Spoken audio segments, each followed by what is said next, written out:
friends, today we're coming to you talking about turkeys and turkey calls, and today we're talking about the box call. And we got Steve here today to talk a little bit about turkeys and turkey box calls.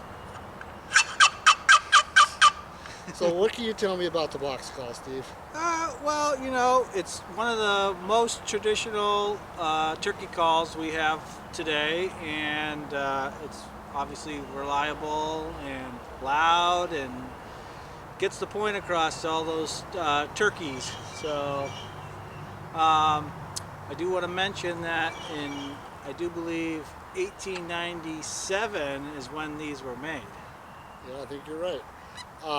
Now, with turkey calls, most of the best ones are made of wood, and some, like the one you have, actually has chalk to get the friction.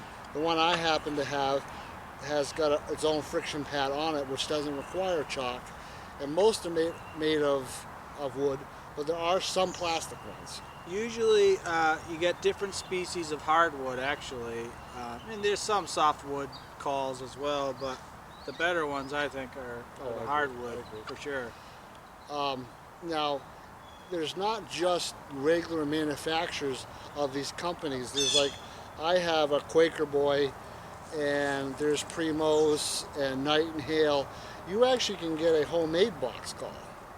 Yeah, I mean, it's becoming more and more popular to try and make your own call. I wouldn't mind giving it a go. I just don't have the time. Yeah. Well, it's generally, there's what? How many calls do you think you can get out of a box call? It's basically your yelps and your clucks. You probably can get 5, 6 different types of turkey calls out of a box call. Yeah, if you want to give it a go. Yeah. Start off with a yelp.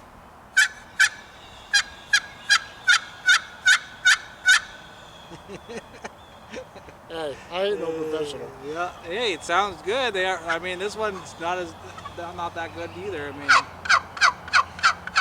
but you can kind of tell the difference in the tone per box call. That one's a little higher pitched, so it sounds like a younger bird, whereas this one sounds more like an older bird. And just if you look inside, you can see the chambers and how they're developed. And like I said, this one here is probably less than 10 years old, and that one's probably about 20 years old. Yeah. It doesn't mean that they're not still making them like that. It's just different companies make them different ways, but as long as it produces what it needs to, it doesn't really matter. And as long as it can attract the turkey, because that's what it was designed for. As long as you get that nice spring gobbler come right in, that's what it's designed for. Well, I think it's working on the Blue Jays. So we're going to be doing a little segment on different types of calls. There's a wide variety of different style calls and stuff like that. So this is like the box call. If you have any questions, just leave me a comment down below, and I'll try to answer it. And if I can't answer it, I'll call Steve, and if I have to, I'll look it up myself. Yeah.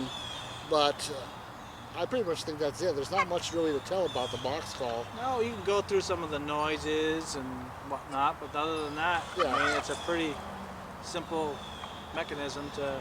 A lot of times, too, they give the box call to children because they're pretty easy to operate. Yeah, that's the first call I gave my son was a turkey box call, and he loves it. He absolutely loves it. It's easy to operate. Anyone can pretty much operate this. Yep. As long as you get... And it works. I love the box call myself. I prefer the box call. I think that when all the different calls that you're going to see us try in the next couple weeks, you're not going to see me use the diaphragm call because I'm not putting that thing in my mouth. I just can't do it. So I don't know if Steve's used them, but that'll probably be the only one I don't show you that I will use because I can't do it. I just don't like it. So I usually mostly use the box call and then the slate calls or the glass calls. Yep. But so that's it, guys. I hope you guys enjoyed the video. And we'll see you next time. Have a good one, guys. All right. See,